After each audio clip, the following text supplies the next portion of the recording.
Well, here we are in game number 6, 98 finals, Bulls versus Jazz. The Bulls have made a lineup change. We discussed that earlier in some recordings about Tony Kukoc starting at power forward and Luke Longley as 7-footers taking on Karl Malone, a 6'9" forward.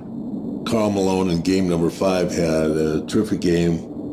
We're back playing on the Sunday evening ball game.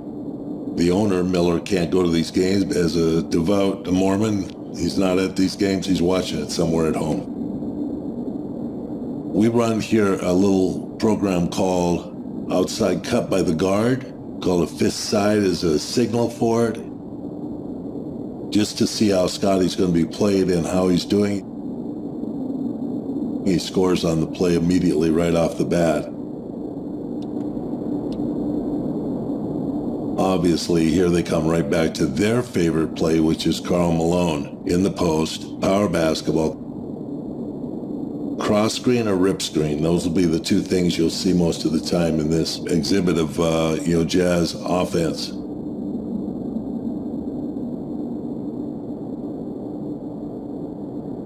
Here the triangle's being filled, and we get the ball into the post, a squeeze to Ron Harper with Tony Kukoc. And then he continues on his cut and gets a pick from Michael Jordan. Very simple play. We're starting out very much structured basketball. Again, we're going in the post to Scottie Pippen in a sequence, and Stockton's going to be the guy that's in rotation. And he's coming off of Ron Harper here. Ron's pointing, make sure that he's not illegal, which probably is. He's on the other side, but that's the way the game was played back then. They get into rotation, and Kukoc has an open three from the corner. He was hot the game before, not this time. Again, Luke makes a bad pass. Instead of making a drop pass, he tries to make a pass over the top. And we collect a basket on just a simple turnover. All right. The Jazz have either side. They come run this box offense that's abbreviated a little bit in their system. And I think they call a 40 on this side of the court and a 50 on the other, or vice versa. And Hornacek's the guy that comes up and gets picked by Malone. There you see Stockton make a great pass. And they catch Michael letting him go on the backside, which is against the rules of defense. Dribble entry, just run our basic things. Pip's going to be on the curl cut here, and Tony has an open space against Keefe and takes advantage. One of the things about the offense is it's always your choice. Whose advantage? Post is free. Whoever wants the post can get to it first. It's got his name on it.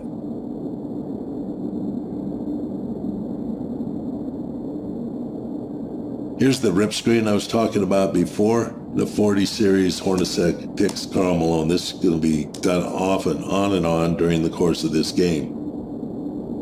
Luke gets on the wrong side of Karl Malone, gets a pass over the top and a foul.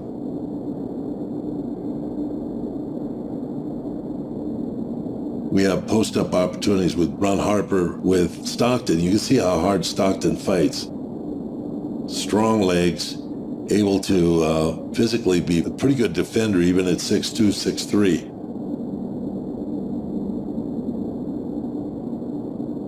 Here you see another rip screen leaving Ron Harper exposed on the wing, and Stockton takes advantage of that.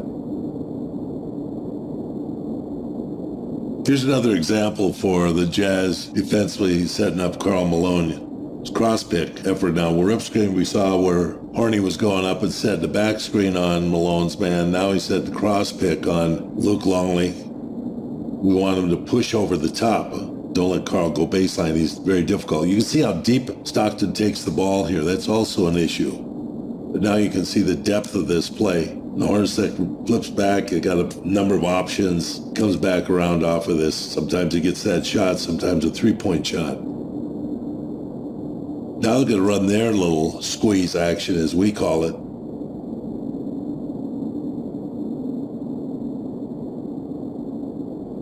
As we're talking about details, you can see now that on this cross pick by Horny, Luke sends Malone over the top, so now Jordan could get a little tag on Malone so he doesn't have such a great position as come off the lane to get the ball. We're making a little rotation here. Ron gets caught in it, and they get an illegal defense, which was part of the program back in the 90s, was all about illegal defense and being in the right spacing, which made no sense. And unfortunately, the NBA made a change in that rule. Wing entry, guard diagonal. Pippen goes right to the post. That's not a good sight. We don't like to see that because Pippen's got a back issue. He's been in hot pads most of the pregame. Probably didn't go out and shoot at all. Limited.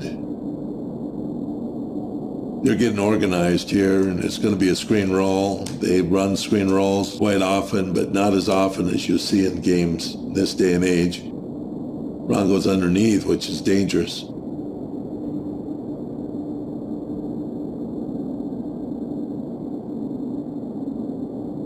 Jazz have packed it in. We're going to run a rub sequence, or switch cuts as we call them. You can see Ronnie Harper's gone baseline on a switch cut off of the triangle and brings an alternate player into the post. Pippen's double teamed by the ball and gets it back out to Ron Harper for a wide open three from the corner. You can see Dennis's effectiveness here, just keeping the ball alive, even though, he doesn't get the rebound. He's keeping it alive long enough so that it's just not a open opportunity for Malone.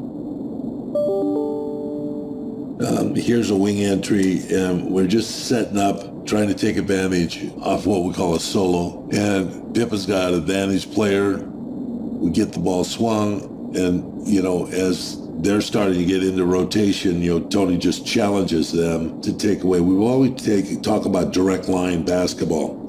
The direct line basketball is whenever there's no one between yourself and the basket, that you take the ball to the basket and make the defense come to you. As a result, Stockton has to come to Tony Kukoc, who leaves Ron Harper wide open for a layup.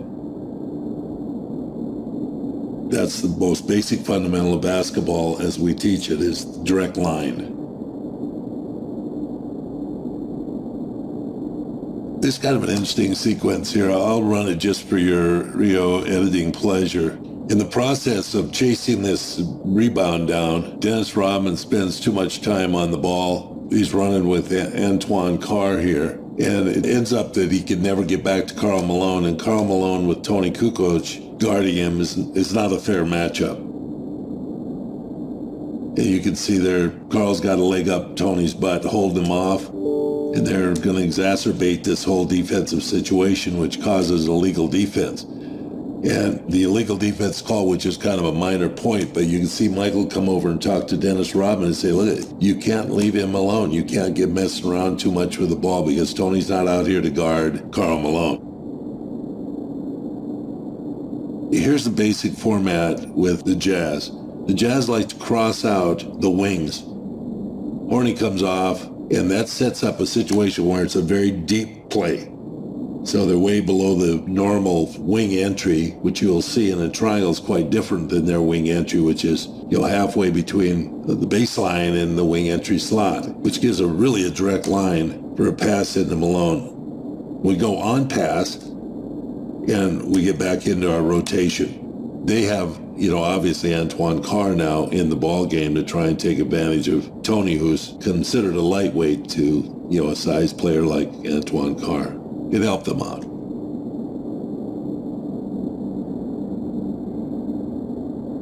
Here's a little sequence for Steve. Wing entry, guard, basket cut, and a double pick on which it brings, Kerr off to get an opportunity to shoot a shot.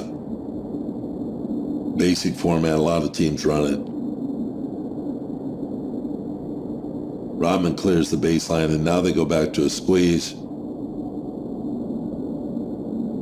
24-second violation, too much time messing around. So there's a little alert signal that I'm giving the team about, okay, let's get ready for this sequence. They obviously are going to call it 45. Most basic system they have. Very efficient with it. I want you to just see this drive by Karl Malone here. We want to send baseline. We're a baseline push team defensively. Utah's a middle push team. Juxtaposition there, just the difference. And so if we get into that, there's a rotation. And Bill Wennington slides down to stop the drive. Michael's supposed to be in rotation on pass. He gets there. But watch Karl's takeoff. He has a knee lift that is threatening. I think it's taken out a few teeth and a few jaws in this game. You kind of see how he intimidates people when he comes off with that knee lift. Karl's probably caused as much stitches as anybody in the NBA. Their second unit comes in the ball game. Shannon Anderson comes in and plays the off guard, replacing Hornacek. And he's good with his back to the basket as a post-up player. And they like to run this. It's kind of a little variation on what they like to do. And it looks like it's going to be their screen roll. He gets a naked side. I think they call it 23 was a number they called it. We challenge. Steve steps on the guy's foot accidentally. But Shannon is, efficient in getting to the middle. This is a reverse split. In the triangle, they can make basic cuts, which is the basic speed cut on the baseline by the corner player, over top cut by the wing. You can see Bushler over here at the top of the circle setting his man up. But as a result, Kerr waits for a screen from Tony, and that's a reverse split. When he brings his man in there, they just knock the ball out of Wennington's hand. But that's an effective way to get a three-point shot for Kerr also. This is operation that's guard-to-guard lag. Bushler sees that the forward spot is operated on strong side, that's ball side, and he goes to the weak side of the wing. Kerr makes a guard-to-guard pass, which sets up what we call center opposite, and that brings a player into the post. And it changes up how the centers are playing. You get an opportunity to keep centers on the weak side, like a Mutombo or a Ewing or somebody like that you don't want in the lane. You want them outside the lane guarding or trying to defend it. Very efficient way of making the defense have to adjust. This is a disputed call. I think he actually got the shot off in time. A lot of Jazz fans feel that this is one that was taken away from them at some course in this game. But as I always say, as you can see here, their flash action that goes on in the camera, they're hooked up to a system, and it blinds referees and players, something the NBA allowed to happen because they wanted these photo shots. But you can just see it. Such an intense flash that people close their eyes. That time they didn't have a review, and Dick Bavetta takes that shot away, which is a three-point shot. Well, so be it. Well, I want to go over this. This little sequence, you've seen this before. We talked about guard quickie and everything going on in this particular aspect of the sequence of an automatic that we like to run. And what's happened is the teams have adjusted to it. And so we've made a little special out of it, trying to hook this guard who's inside of this play. So the Jazz jump it, they get it in the right position. Kerr comes back to the pinch post. We're always playing some part of a triangle. The guys are taking one of the positions or one of the spaces, and he's at the pinch post. And here's something we ask players to do when they make a reverse pivot, is get their feet down if they're going to make this reverse pivot. Steve had to make that outside turn or reverse pivot, if you want to call it drop step, if it's in the lane, so that he could set the pick legally. And Shannon Anderson runs into it, and that's a foul.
Foul. That was a good call.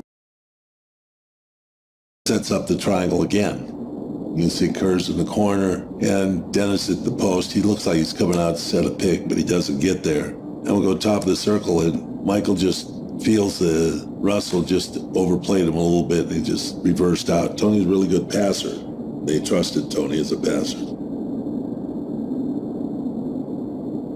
One of the options in this offense that's kind of like to say that it's kind of like jazz. You can take off on the various themes and run your own little music run as you want to, as long as you still know what the melody is. As you come back to what the basic thematic structure is of the song. Triangle offense is a little bit like that. Here you see a sequence where we say if you get jammed up going to the corner, guards going to the corner, strong side fill is what we call this. Kukoc has the ball.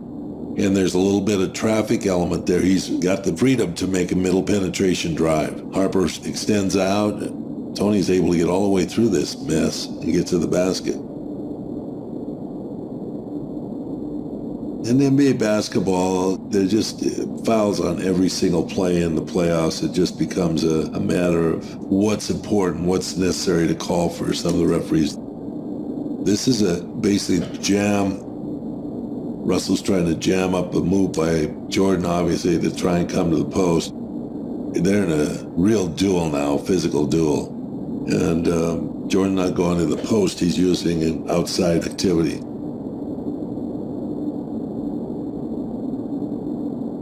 Got a little careless at the end of the second quarter, getting ourselves back in a deficit here.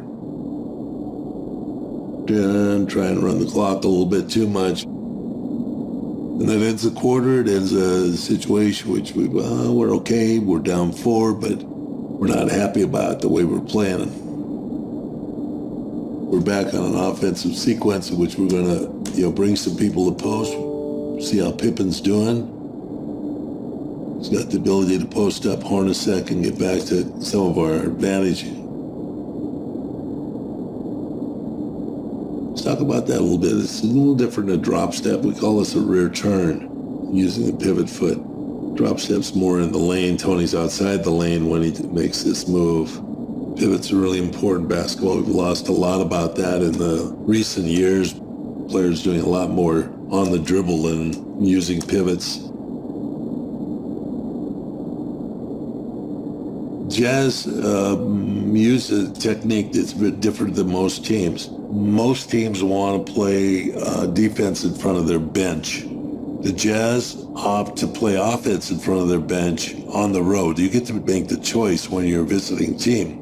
And we are inverse, just like our defenses are different. We like to play defense in front of our bench in the second half. And so we do have the ability to send guys, talk about defensively, and feel like that's the strength of who we are. Well, Longley gets in foul trouble. Dennis Rodman has to come in early in this third quarter.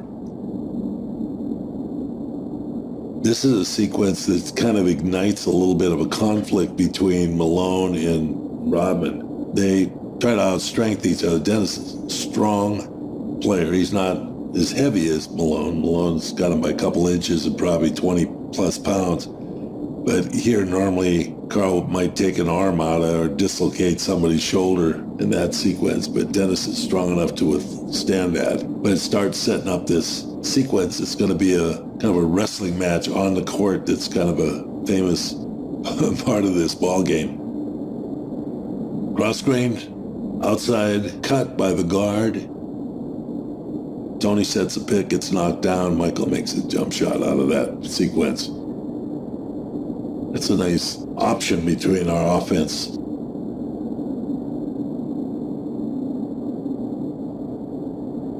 Carl's efficient from that part. Dennis makes a fake at him, I think, takes him out of his sequence or rhythm.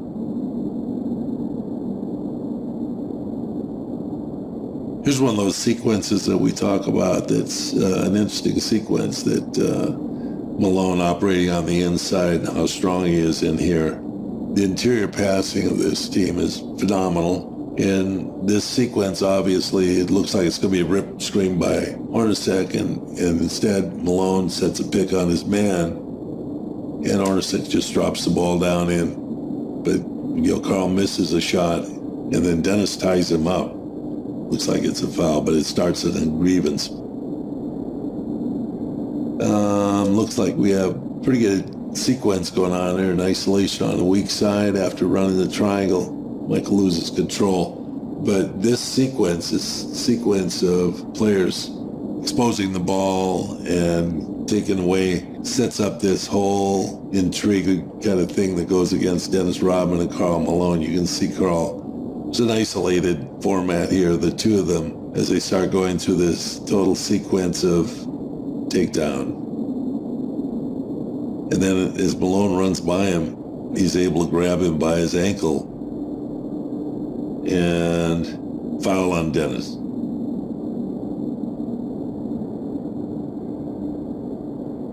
Well, we go back and forth in this quarter with a lot of physical activity. Both teams know how important this game is. We have a little sequence of action here which puts Pippen in the middle against Stockton.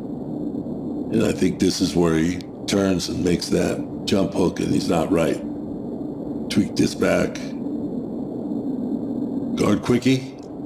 Solo action. Dennis misreads the play. We just end up having a solo. Pippen again. Misses a bunny. Dennis cleans it up. Here's a sequence that we can see the most basic fundamentals of Steve Kerr just doing some things that are important, which is to box out. You know, a hope shot, but, he takes a position here to box out. This is a good fundamental thing, and Carr runs him over and you get the call. Might not happen every time in this game, but that particular time it does. Last sequence for the Jazz, third quarter's coming to an end. The C-up is what they call this sequence. They have a number C4 if it's the four-man, which is Adam Keefe in this situation. And Howard's pretty good at this. And Keefe gets in the scorebook. Ball's in our hands, come back and start the fourth quarter. Jordan has to play through this quarter. Somebody usually gets a rest period inside of the fourth quarter, maybe till the 9:50 timeout or 8:56 timeout or whatever, TV timeout, which gives them a solid 8 to 9 minutes in the fourth quarter. But this game, because Pippen's limited, he's got to play the duration. But it's a point where we've got to make a little bit of a stand. This is a game that's, we don't want to let it get away from us. We're playing a little short-handed. Longley's in foul trouble. Pippen's out with a back problem. Tony's not as effective this game as he was in game number 5. All this being said, All these options being run just like they're supposed to be run. This Kerr comes off this screen. Utah pays no attention to Dennis Rodman, and Dennis is the right option to make on this, but nobody else steps to the ball. And Dennis, who's reluctant to take an outside shot, takes this one and then throws up his hands like, oh yeah, who knew, huh? Right. No one's guarding me anyway. Pippen's back on the court to try and give it another go. Michael's getting a blow. This doesn't last long, but fortunately we can get a short segment here before an automatic timeout. Our offense became a little stagnant. Tony on a middle penetration. Rip screen. Karl Malone, double team quickly. A wide open shot by Carr. It's a little out of his range. A 17-footer and end up with a 19-footer.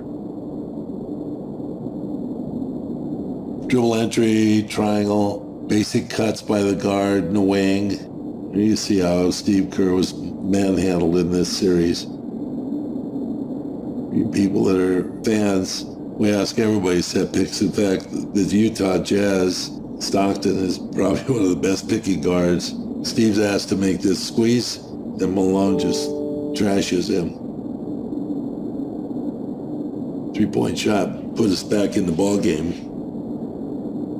It's a little self-sacrifice there.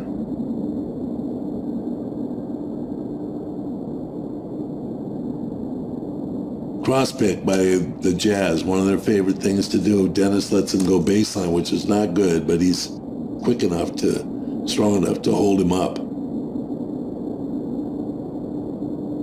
3-point play by Anderson, opportunity.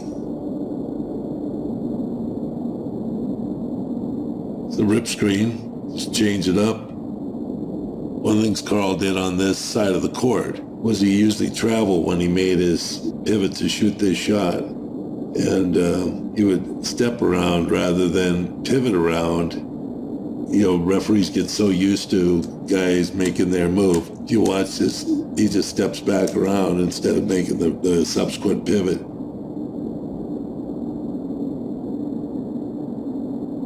We're reforming the triangle on the weak side, make the Jazz have to change their defense and put MJ in the post.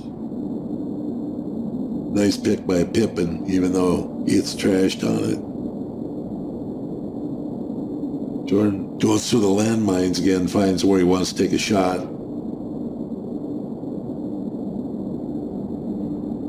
Pippen's in reverse action, double screen for Jordan.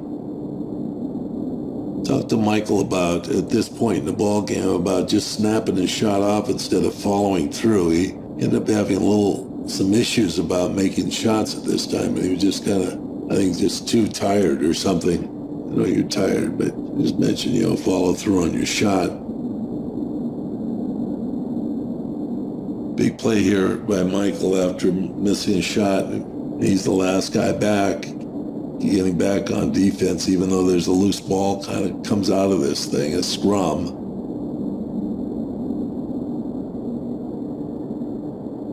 The last 3 minutes of the ball game, trying to stay spaced. You can see the spacing is good here, organized. Looks like we're too focused on trying to get the ball and Michael into activity. Timeout call. Most referees will say a player has the opportunity to land a situation like that. When he catches a ball in the air. And Jordan's demonstrating that.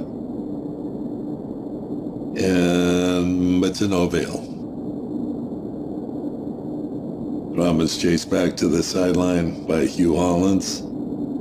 So we continue on. Special play by Utah. They abort the rip screen and come and set a screen roll.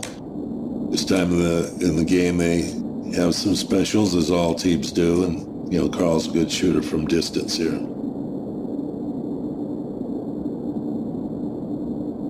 Well, in this sequence, we have critical game situation, and We know where the ball's going. They know where the ball's going. Malone cross-court pass to Stockton for a three-point shot. At this point, there's a timeout sequence. I know that what I want to have done in this situation, if we go 2 for 1, an option, and we run an open sequence. I tell Michael about his shot again. And we set this up, and I know that Jerry Sloan won't call it timeout. That's just the way he is. So we talk about what's going to happen at the defensive end. That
at this point, there's a timeout sequence.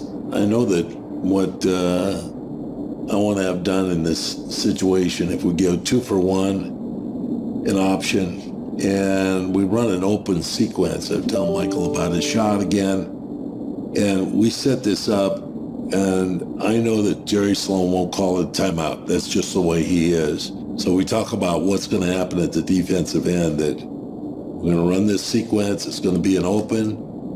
Kerr's going to be in the corner to keep Stockton at home and give Michael a chance to take the ball at this defense.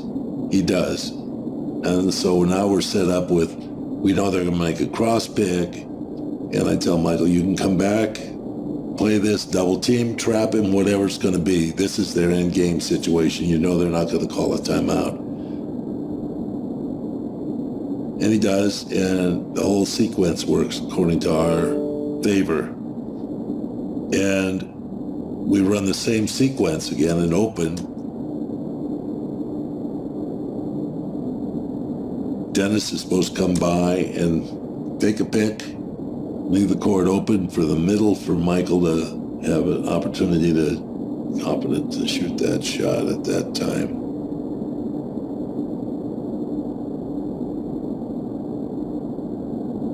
We have this opportunity to have to defend with 5.2 seconds, which is, a lifetime of time in NBA basketball. And kind of surprised at what happens, although Stockton's hit a three-pointer to give them that 3-point lead. Their last shot attempt is one that kind of surprises. They don't have enough time to get into what they're trying to do.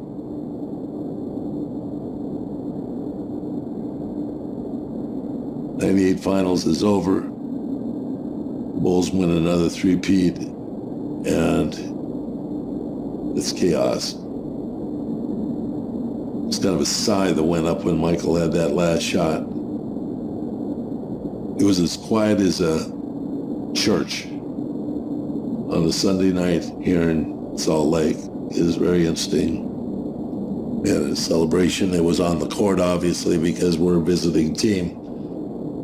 And there's no way we're going back in the locker room, especially at this particular building, which was set up just for the finals. We always would say if you lose one finals, it's always hard to come back. It's so difficult. It's so psychologically draining. So this is a remarkable finals where we were able to win 2 on another team's home court, which is not, you might be able to win 1, but you don't expect you're going to win 2 games in a finals as a visiting team.